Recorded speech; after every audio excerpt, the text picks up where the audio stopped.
ಭದ್ರಾ ಡ್ಯಾಂನ 4 ಗೇಟ್ಗಳಿಂದ ಇಂದು ನೀರು ಬಿಡುಗಡೆಯನ್ನು ಮಾಡಲಾಯಿತು.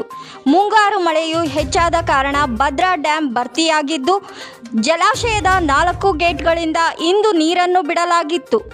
ನೀರಾವರಿ ಇಲಾಖೆಯ ಅಧಿಕಾರಿಗಳು ಗಂಗೆ ಪೂಜೆ ಮಾಡಿ ಭದ್ರೆಗೆ ಬಾಗಿನ ಅರ್ಪಿಸಿ ನಂತರ ಡ್ಯಾಂನ 4 ಗೇಟುಗಳನ್ನು ತೆರೆಯುವ ಮುಖಾಂತರ ನದಿಗೆ ನೀರನ್ನು ಹರಿಬಿಡಲಾಗಿದ್ದು, ರೈತರ ಮೊಗದಲ್ಲಿ ಮಂದಹಾಸ ಮೂಡಿದೆ.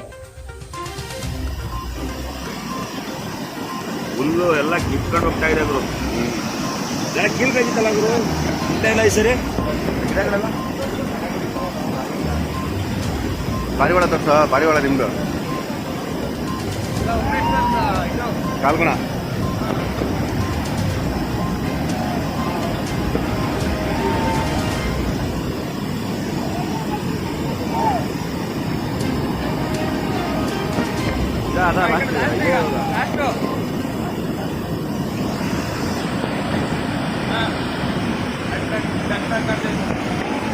ಬಂತು